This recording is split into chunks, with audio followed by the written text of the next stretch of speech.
All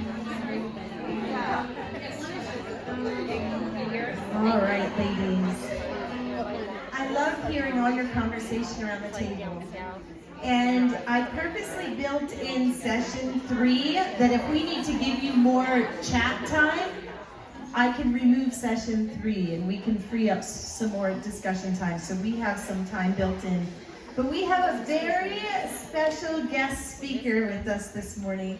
And I'm just so honored that she said yes. I hesitantly asked her because she's so busy. But it is Candace Ducko. She is a part of our church. She is a gym owner. She has Achieve Wellness and Fitness Center right here in Mountaintop. And she is a nurse. She has her doctorate in nursing, so she's Dr. Coach to me. Dr. Coach. She continues to practice in nursing, and she will be working tonight from 11 to 7.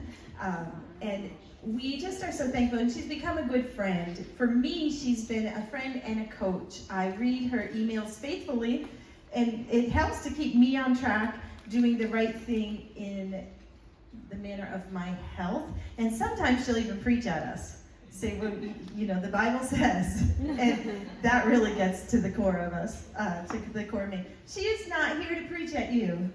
She is here to encourage you wherever you are, at whatever place and whatever walk. But when I saw that this session was getting lace up those shoes, you know, it talks specifically about health, and I'm not the one that you want me to share this. So would you welcome Dr. Coach Candace Ducko.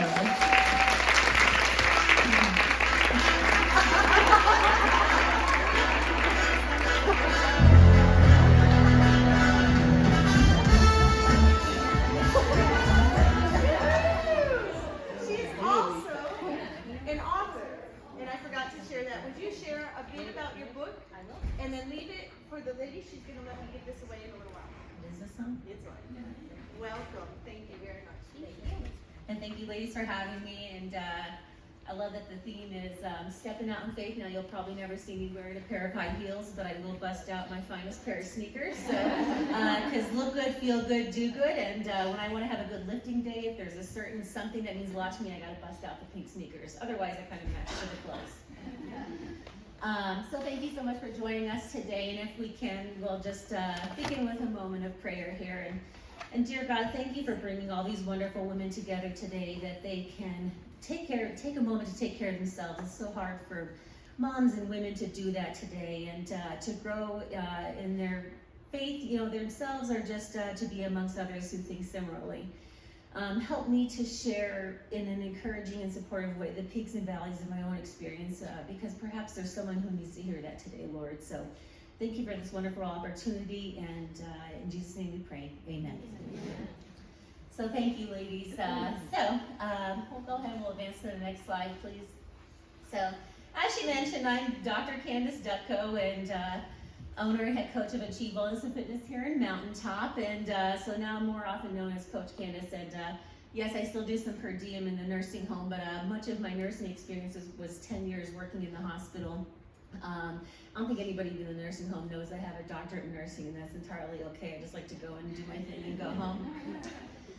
But much of my goal today here is to offer you like tangible tips. I don't want fluff or the next hack, because all that is garbage. But I want you to be able to walk out today with something that you can do. Like there's something, literally walking, we're talking about stepping out in faith, something that you could do to improve your health. You know, and I'm going to break it down and make it easy, because if anything, as nurses, that we're supposed to do, we're supposed to make it easy for our patients to understand. And again, she talked about, you know, me owning a gym. If you asked me, what is it now, almost 11 years ago, because I started making steps to improve my health in 2014. And if you asked me if I was going to be here today, I'd be like, yeah, right.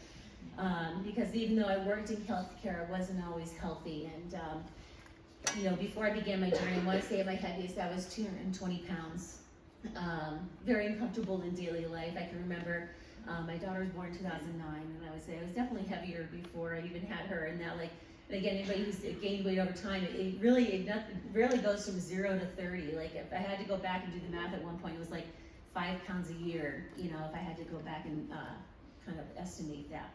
I can remember taking my daughter to the amusement park and maybe don't fit on a ride with her, maybe want to take a little less pictures with your family because you don't like how you look. But I want to say something that was like part of a turning point for myself was I was in a dog training group, and some of them were doing an obstacle course race. And like, I need something to work towards. I'm gonna go ahead and sign up for that. And I did some push-ups, maybe did a little bit of jogging, was still very much out of shape, and did that first race, and I probably talked to God a bit because I was not prepared at all. Did not know what a burpee was till that day, and let's just say I died a little inside. So, but actually the thing that really changed for me, and again, we talk about excuses, and I had them, even though I belonged to a gym, I didn't go. Like if I got out of work, and I was like, I know I have my clothes with me, but I don't feel like going, like I didn't go. And the turning point for me was my lovely dog Evo. I was playing ball with him in the backyard, threw the toy for him, and I did not know I was standing in the leash when he ran off, and like just as soon as I realized what was going to happen, I was on the ground. Ended up with a small fracture in my leg that thankfully did not require surgery, but I did have to rest it, which I was a floor nurse at the time, and because of the accident, it didn't happen at work, they couldn't offer me light duty, so I was home. And I was going out of my mind because I'm used to being busy. And the gym owner said, oh, well, looks like you have to suspend my account. I'm like, yes, like here is my out. And he's like, no, just come on in, we'll find other stuff for you to do. So I'm like, okay, fine. And so I ended up, going down to the gym, and just because I had nothing else better to do, and did a lot of upper body work. And I don't know that I've not worked out 5 days a week since. So we think about the things that happen to us, but sometimes those things that happen to us actually happen for us. And I don't know if my goofy dog, may he rest in peace, if he ever didn't break my leg, like where would I be today? Because I went from the person who was 220 pounds, who never, couldn't tell you the last time he ran a mile, couldn't do a push-up, to now having done a few Ironmans, ultra marathons, up to and including an 100-mile distance, and actually 4 weeks today I'll be on the course for a 24-hour race, where my goal is 120 miles. Competed at Strongman Nationals. I love ollie lifting. I like to pick things up and put things down. Like if it wasn't like if my dog didn't break my leg, like where would I be? But I believe like much of that experience helps me relate better to the people that I've worked with. And I talk about the peaks and valleys of my experience because I feel like if I was always fit or always healthy, I don't think I would have the same appreciation for it as I do today, because I've been on the other side. So many times it's hard when you're in that valley to imagine that has a purpose, but it certainly does, because I feel like it makes the peak all the more greater. So if you could advance to the next slide, please. And kind of like a rule of thumb that I have when working with my clients is I don't ask them to do anything that I'm not willing to do myself. And I kind of heard Pastor Megan's message and talking about showing up imperfectly. And that's me at that first race, not knowing what's about to hit me, because I know at the other day I was like, I'm never doing this again. And we talked to other girls that I did the race with, and we're like, we can't wait to do this again. And it took us till the next day before we were excited about it. But kind of like just some patterns of things that have helped me be successful over the years. And one is showing up imperfectly, and something I always remind with my clients that I feel like they're quick to say, well, I can't do this, or I'm not good at that. I was like, I don't care, I didn't ask you what you're good at. I just want to know, like, can you do, I just want to see what you can do. But we start where we start and we go from there. So I don't want you to let who you think you aren't hold you back from pursuing your best self. And I want to say Coach Bruce, a wonderful coach that I work with, one of his sayings is, we can have excuses or we can have results, but we can't have both. So I don't want to hear that you're XYZ age, because the oldest person I've worked with was 87 years old. So don't say, well, good, I'm 88, so that don't work. Like, it doesn't work like that. Like, everybody can do something, or it could be easy to say, oh, geez, I had this left arm surgery and I can't do that. Like, well, that's good, because you have both. You have two arms, so how about we're going to use the other arm? Or again, periodically in the pursuit of some of my adventures, I do get some injuries here and there. Like, I've always shown up and done what I can do, and it probably comes back to that original gym owner who said, no, just come in, we'll find other stuff for you to do. And that's similarly like what I do for my clients now, in that, because again, we'll have somebody who tripped and fell down the steps at home, maybe they sprained an ankle, that's great, we're gonna keep you going with your upper body. So, always something you could do. But don't let your current state influence your thoughts on what you believe is possible for you. Because it can be easy to say, if you told that Candace standing there, hey, you know what, someday you're gonna run 100 miles, or someday you're gonna do an Ironman, I'd be like, yeah, okay. But it's easy to think like, oh, I can't do it at that point, but like, you have to like, and I don't feel like I got to where I am today because I was blessed with the genetics. Like my parents didn't really do sports. They didn't encourage or discourage sports. It was just kind of something I took up. I don't consider myself particularly talented, but the thing I was willing to do was just show up over and over again and just do what I can at that given time. And the person, because again, I feel like this is, we're not too far off from New Year's, where everybody tries to do everything perfect from January 1st to January 7th, and then they drop off. But the person who shows up imperfectly, but shows up often, is gonna go further than the person who shows up perfectly for 3 days and then quits. So I'd rather you do 75 to 80%, 3 to 4 days a week than worry about being perfect, and then I don't see you for a month. So always focusing on what you can do, and our best is gonna look different on different days. Like even just yesterday, like kind of like, yeah, the end of my workout, I was like, I'm not gonna quite do that today. I'm gonna focus on a good day tomorrow. And if you can advance to the next slide, please. And I know in your participant guide today, we have a lot of examples of, the Bible, the verses talking about what it means to take care of ourselves physically and how that supports our spiritual health. But I wanted to start off with a verse here, and I feel like it's only the same. You can read it up there, but reading from your actual Bible, Romans 12:1. I beseech you, therefore, brethren, by the mercies of God, that you present your bodies a living sacrifice, holy, acceptable to God, which is your reasonable service. And I love the women's Bible that I have because it has adds little notes at the bottom. And it does add that the Christian woman's sacrifice to God is to live her life as holy or set apart to God and to please Him. And her lifestyle is to express complete devotion to the Lord. So when we tend to our body physically and take care of that well, we're in a better position to serve others. So, for example, let's say if you're on a missions trip and everyone's, let's say, moving building materials, but perhaps you're deconditioned or perhaps weak, then you're not in the same position to help others. Now, of course, there's always other ways to support as well, but it may just limit our ability to fully serve God. And just as another example, as far as what the Bible may suggest about taking care of ourselves physically, in Matthew, they talk about the parable of the talents. So I had the opportunity to speak to the small group, the Biggest Loser small group, a few weeks ago. We talked about hey, God has entrusted us with this body. It's up to us to do well with it. We talk about, when we go to heaven, will God turn and say, well done, good and faithful servant, like you took care of what I gave you and used it for even more. And he was even able to throw in some quotes from Pastor Brian's recent sermon. He mentioned, we don't know you by what you say or how you dress, but how you live in the spiritual fruit in your lives. We can express our faith and spirituality in so many ways, but perhaps by not taking care of our physical body can be one example how we haven't fully asked God to help us in an area where we are struggling.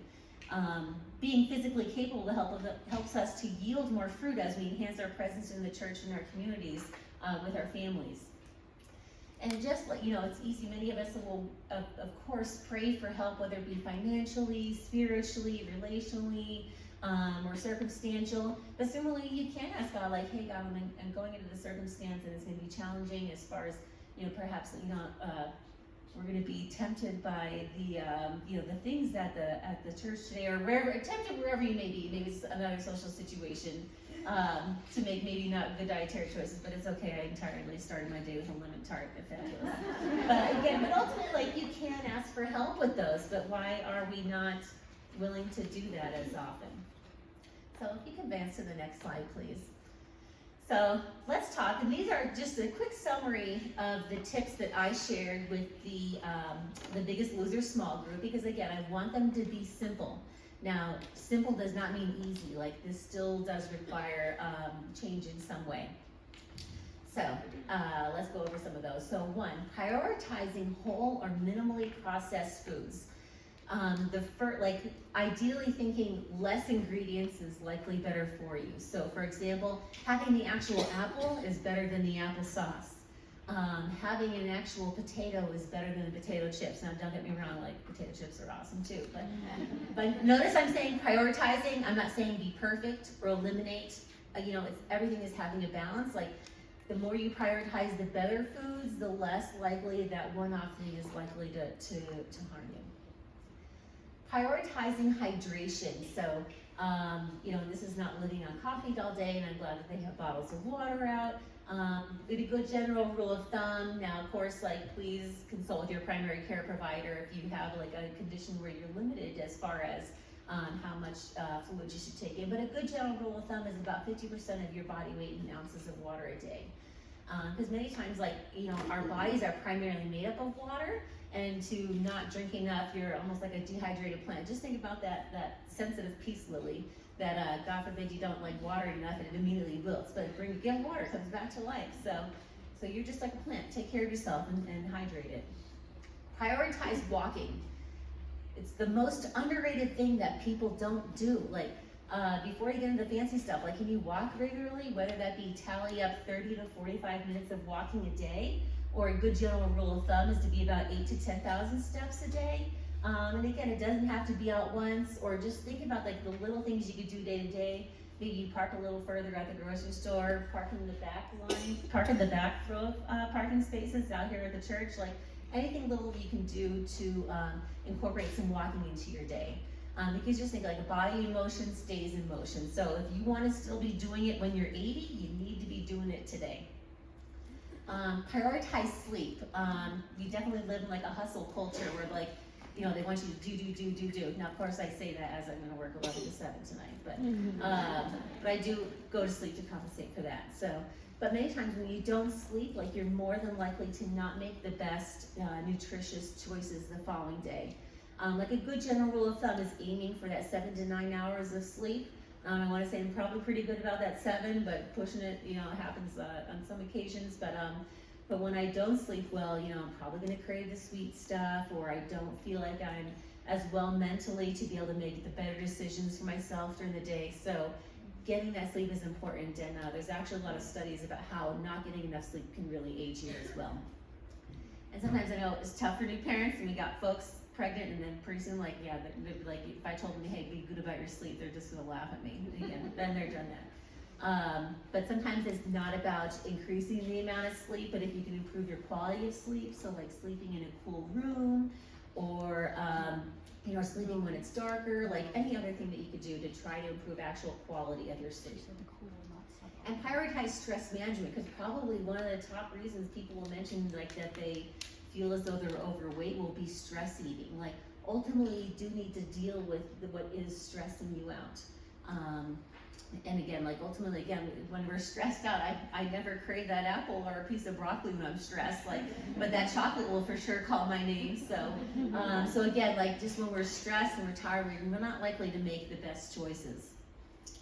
But again, simple, all of this is simple, but doesn't mean that easy. Simple does not mean easy, but sometimes people try to overcomplicate it, and we'll talk a little bit more about that. But also, none of this is fancy, and none of this is gonna sell on an infomercial, so it's probably more than likely to work. So, if they're not gonna mention it on an infomercial, it probably works. If they mention it on an infomercial, it probably doesn't. So let's take a moment, because I wanna say in your participant guide, you have the reflect and response section there.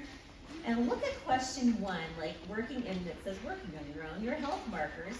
On a scale of 1 to 10, where you feel hey, you're doing pretty good right now, but maybe 1 means not healthy at all, and 10 means you're extraordinarily healthy.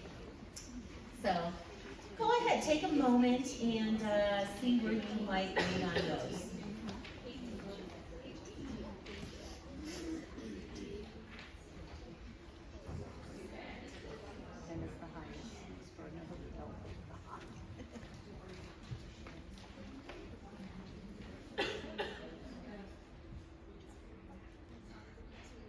I think I'm bordering on taking too much time, as I apologize, but so we'll just give you 1 more minute there. But as you're working through that here, I'll start prefacing with question number 2, and kind of take a moment and realize where you might be scoring the lowest. What are what are even just 2 things you can focus on? And we like to talk about the low-hanging fruit, not the thing that's going to be 10 out of 10 effort for you to change. What's going to maybe require a 1 to 3 out of 10 effort for you to change, because many times that's where people go wrong. They try to overhaul, maybe I don't know how many little shoes are on here, 3, 4, 5, 6, 7, 13 things. If you say I need to improve on all these 13, you try to tackle all 13 at once, you're not gonna be successful. I'll be the Debbie Downer there. But if you focus on 1 to 2 and you build success and consistency in those areas, then you can tackle on something else here. Because again, like we talk about the New Year's resolution folks when they try to do everything all at once, and then it doesn't work out for them. So focus on just that small thing that becomes second nature, and then focus on the next small thing, and just repeat that cycle over and over again. Sure. When it says I'm flexible, does that mean the foot can go behind the head?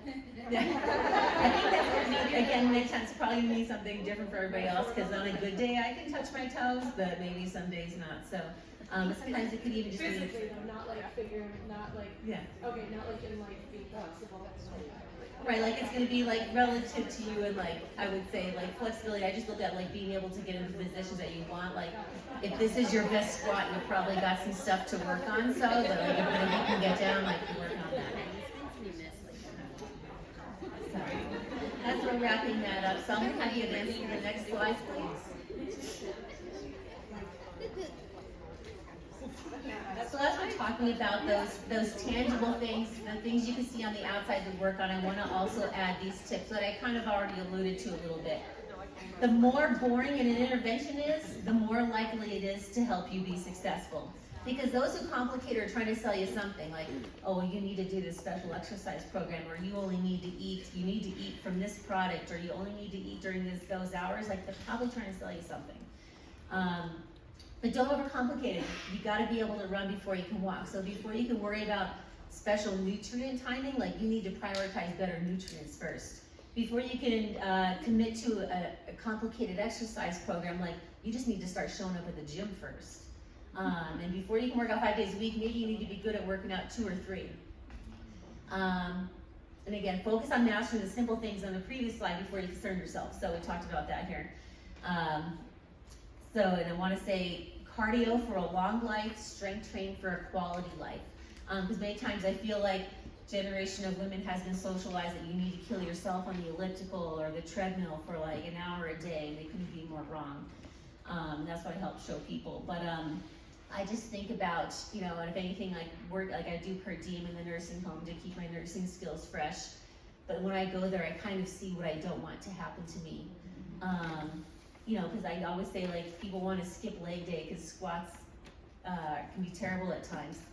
But like I say, like when you see people in the nursing home, like yes, of course there are some outliers where they got there perhaps due to something sudden, but many times it's been a buildup of chronic disease, and that's why they're in the nursing home.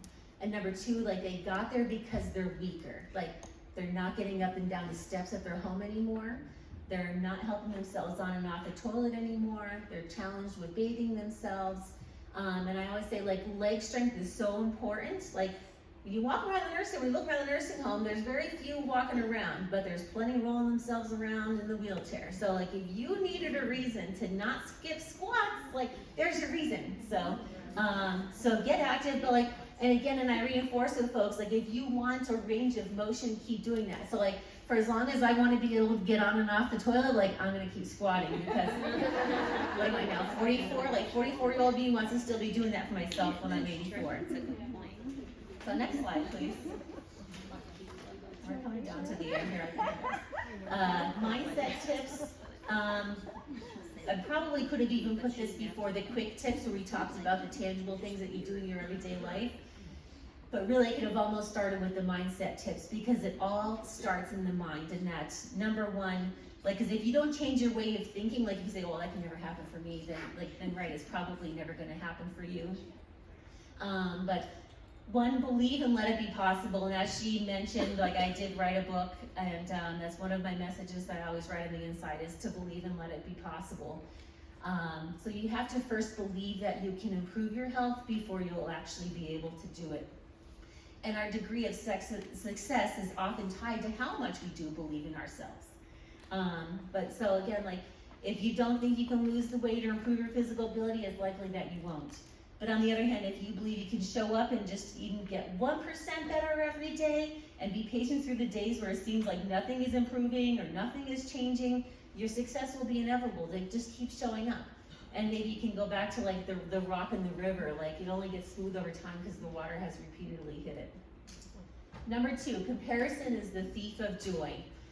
Focus on progress according to you. Like, I don't care, like, we'll say, for example, the flexibility example, like, oh geez, well, I can't squat as well as Susie, but if you're squatting better than the day when you started, then that's what you need to be proud of, don't focus on Susie. And we all blossom at different times, so don't compare your chapter 1 to someone else's chapter 20. So confession time about my opening prayer, and that's the second time I've only ever prayed in front of somebody. Like, I see that circle that forms more, like, don't call on me, like, I'm not doing that. But the first time I ever did it was through the Biggest Loser small group, and today was the second time. And I probably rehearsed that in my mind more than I've rehearsed today's presentation, and I probably never did it the same way twice, and probably didn't turn out how to practice it anyway. But I can't compare myself to Pastor Debbie, who at the ripe young age of 39 has done this for many years. So,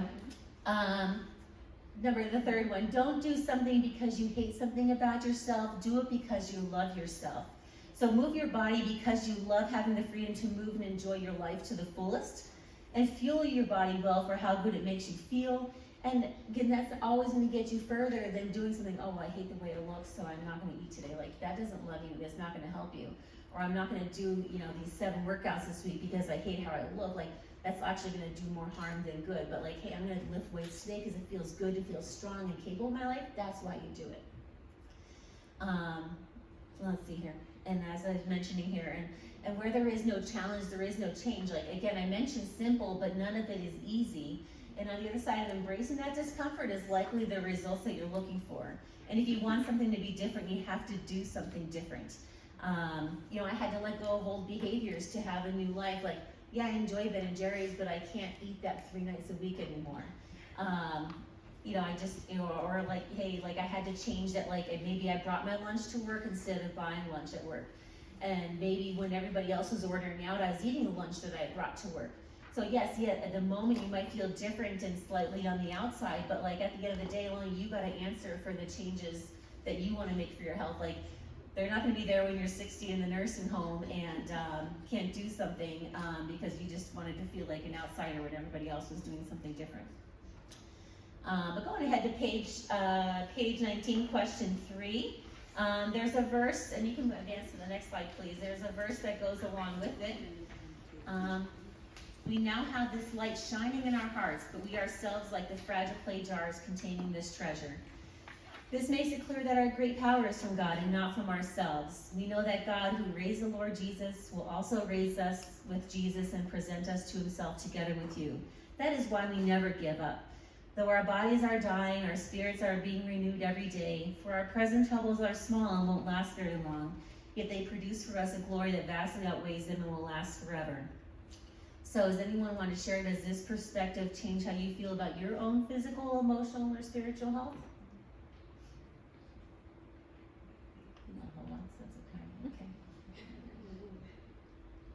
And if anything today, like maybe we don't have the answers today, but it gives us something to think about going forward. And actually a walk with no device and no music is actually a great time to think and like ponder what's going through your mind, or even a chance to talk with God yourself. The question 4, how does it help to know that we are never alone as we take steps towards better health? And consider this, that God never promised us the road would be easy, but he would help us, be with us on the journey. When Moses led the Israelites out of Egypt, God didn't make him do it alone. God was with them throughout that whole time period. And I think about last Sunday, Pastor Brian, when we started talking about the Old Testament, God led those people for years upon years upon years, even when they turned their back on him.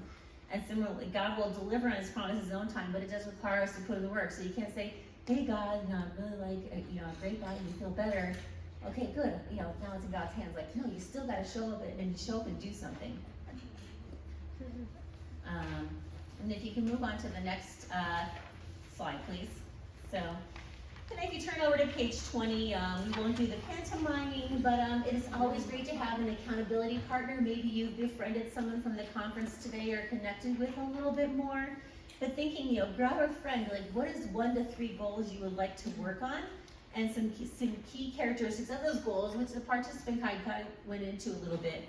But they're specific, so don't be, I just want to be more active. Well, what is more active? Like, Is that walking daily or walking 3 to 5 times a week? Which again leads into measurable. Like, how would you measure it? It's either like a yes or a no. Did you do that? But is it attainable? Don't say, yes, I'm gonna leave here today and I'm walking 7 days a week. Like, if you've been walking 0, again, let's be good at 3 to 5 and then build on it from there.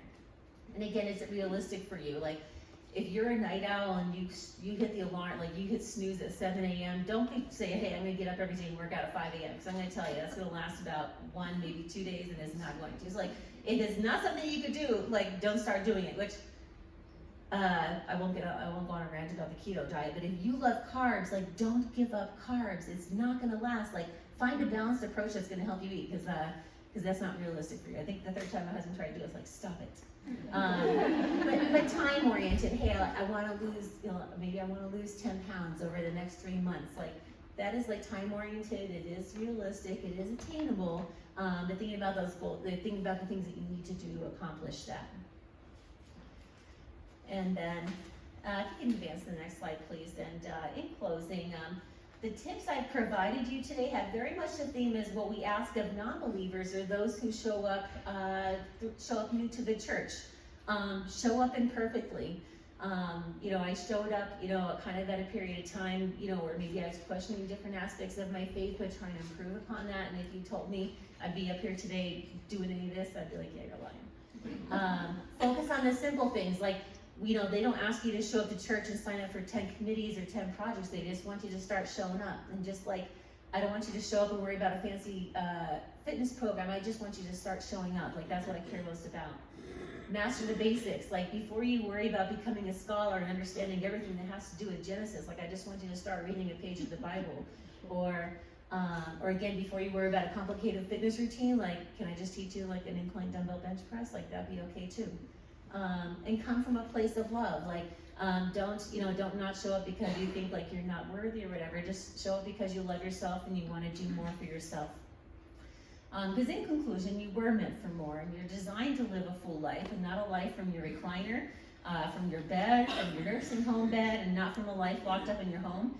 And a life like that limits how much we can share our love for God and with others. And a life where we take care of ourselves fully honors God, enables us to truly make a difference in others' lives. And as I mentioned earlier, like, I just never pictured myself being here, but it's amazing. And I took like some of the fitness experiences I shared and put them into a book.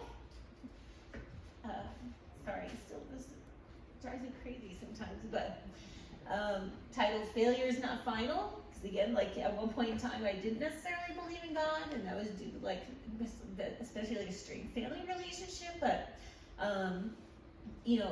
just because you were at one point one way, just like I was significantly overweight and out of shape, like failure's not final. You have the opportunity to show up and do it again the next day.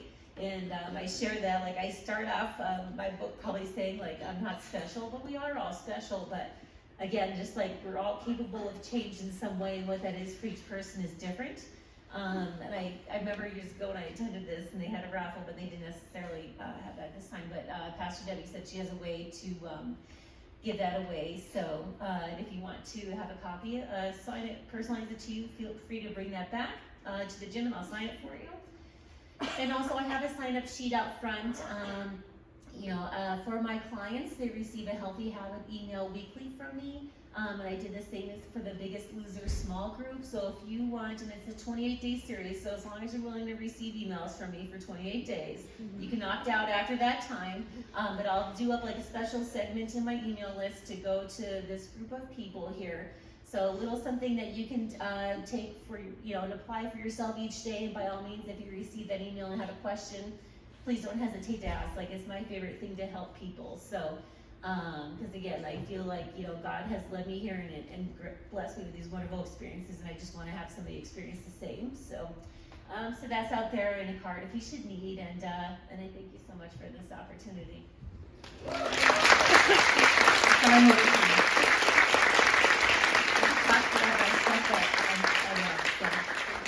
You did amazing. Didn't she do amazing? She said a couple of things in there. You can't go yet. So first, I moved her sign-up sheet because she's very modest. I asked her to give me a business card to put in every single bag, just so you knew how to get in contact with her, and she said, no, I don't want to be pushy. So I took her sign-up sheet and moved it over here. It's the same one. I put one, we're going to have 2 lunch tables. There's one on each lunch table, and I put her cards there too. So thank you for that. And, you know, she said something, she never thought she'd be doing different things, and I never thought I'd be doing some of the things that I can do now. Because I will never go run. She's going to run for 24 hours, a little walking. But in 4 weeks from today, you will be in it, an hour into it already. 24 hours. Her goal is 120 miles. I know, crazy woman. But I'll never run again. I was a jogger when in my younger years, but because of injuries, I'll never do it. But she's keeping me healthy so I can get up and down. And when I went to the gym, she said, can you squat? And I'm like, sure, I can squat. Watch, I can do this. No, this is what she means by squats, ladies. Ready? Look at that. I do them every day. When I first started doing those, I wanted to say bad things about Candace. I will say, like, again, she demonstrates like a lunge, but that is probably one of the most important physical things you could do for yourself is to be able to lunge or get down on your knees. So I feel like I should be done.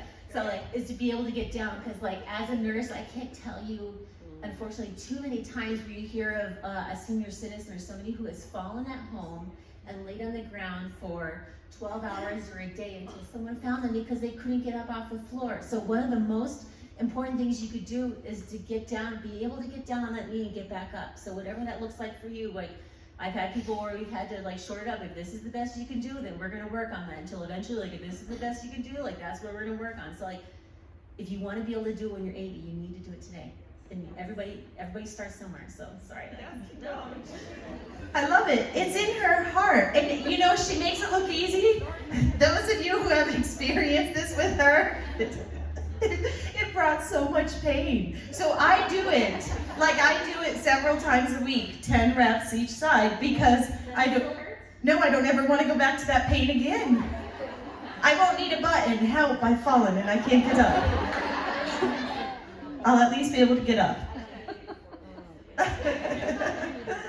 Thank you very, very much. Thank you so much. Appreciate it.